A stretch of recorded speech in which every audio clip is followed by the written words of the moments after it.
18 বছরের আন্তর্জাতিক ক্যারিয়ারের যাত্রা থামল মাহমুদুল্লাহ রিয়াদের। টেস্ট ও টি-20 থেকে আগেই অবসর নিয়েছিলেন তিনি। বাকি ছিল ওয়ানডে।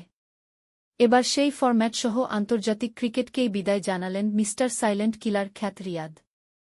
বুধবার 1-2 মার্চ সামাজিক যোগাযোগ মাধ্যম ফেসবুকে এক পোস্টে মাহমুদুল্লাহ লালসবুজ জার্সিতে নিজের প্রস্থানের খবর জানান। পোস্টে তিনি লেখেন, সমস্ত প্রশংসা শুধুমাত্র সর্বশক্তিমান আল্লাহর। আমি আন্তর্জাতিক ক্রিকেট থেকে অবসর নেয়ার সিদ্ধান্ত নিয়েছি।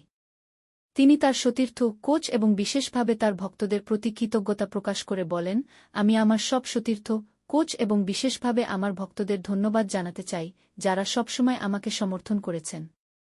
ক্যারিয়ার জুড়ে পরিবারের অবদান তুলে ধরে মাহমুদুল্লাহ বলেন, একটা বড় ধন্যবাদ আমার বাবা-মা, শ্বশুরবাড়ির সদস্যদের, বিশেষ করে আমার শ্বশুরকে এবং সবচেয়ে গুরুত্বপূর্ণ, আমার ভাই এমদাদ উল্লাহকে, যিনি শৈশব থেকে আমার পাশে ছিলেন, আমার কোচ ও মেন্টর হিসেবে।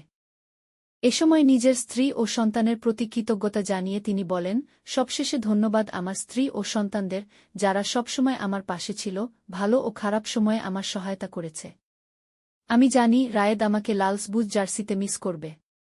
অবসরের সিদ্ধান্তকে বাস্তবতার অংশ হিসেবে মেনে নিয়ে মাহমুদুল্লাহ বলেন, সবকিছু সবসময় পারফেক্টভাবে শেষ হয় না, তবে আপনাকে সেটা মেনে নিয়ে সামনে এগিয়ে যেতে হয়। শান্তি।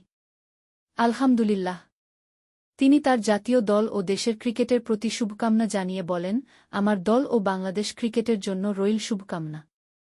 উল্লেখ্য, 2007 সালে শ্রীলঙ্কার বিপক্ষে জাতীয় দলের জার্সিতে অভিষেক হয় মাহমুদুল্লাহর। আইসিসি চ্যাম্পিয়ন্স ট্রফিতে নিউজিল্যান্ডের বিপক্ষে রাওয়ালপিন্ডিতে শেষবার বাংলাদেশের হয়ে খেলতে নামেন তিনি।